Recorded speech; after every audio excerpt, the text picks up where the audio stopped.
has entered the final phase of a landmark trial against former President Jair Bolsonaro, who stands accused of plotting to remain in power after losing the 2022 election. The closing arguments began on Tuesday, the 2nd of September, with presiding judge Alexandre de Moraes emphasizing the strength of Brazil's democratic institutions. Listen in to what he had to say.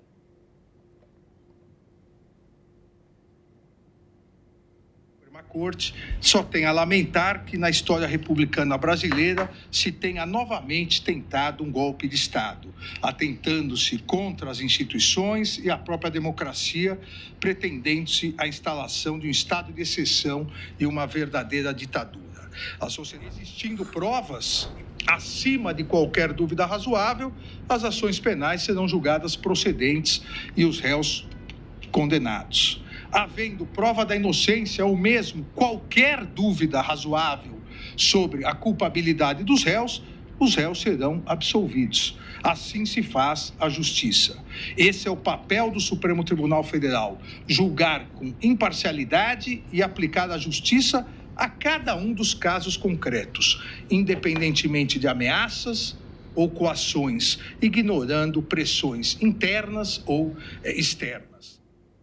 Meanwhile, the trial has ignited tensions with Bolsonaro supporters staging demonstrations outside his residence. The verdict is expected by the 12th of September. Meanwhile, US President Donald Trump has condemned the trial and called it a witch hunt, sanctioning Justice de Moraes and his colleagues.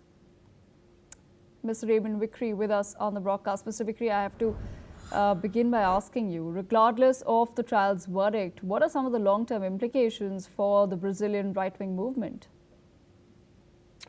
Well, it seems to me that you have to step back and see that building peace and prosperity throughout the world, whether it be in Brazil, United States, India, or elsewhere, requires an adherence to the rule of law.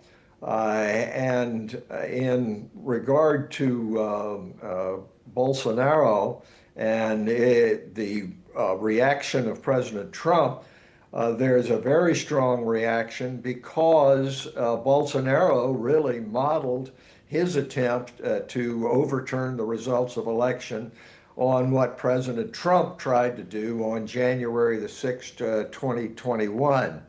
So President Trump cannot countenance this and has tried to stop it by imposing the very highest tariff, along with India, in the world.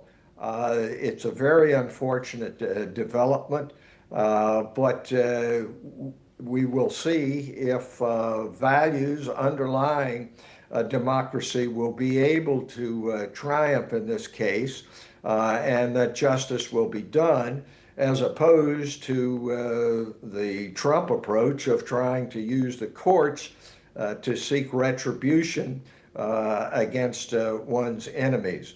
So this is a question of fundamental values, which is going forward in the Brazilian context and is important to the entire world, which values democratic freedoms. All right, Mr. Vickery.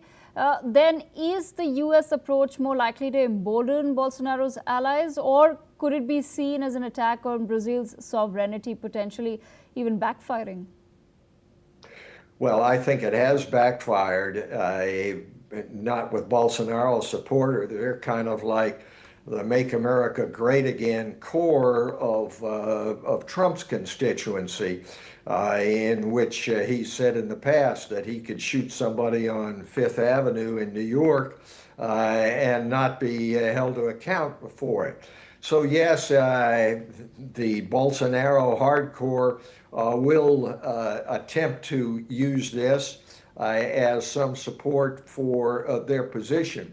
But overall, Brazilians, like others, whether they be in India or in Europe, do not take kindly to this kind of interference in domestic matters, which is a mainstay of the Donald Trump position in trying to show that he is the decision maker in the world. So yes, it has backfired, and it's going to have long-term adverse results in U.S.-Brazilian relations, just as it's having in the rest of the world where these strong arm tactics are tried by our president.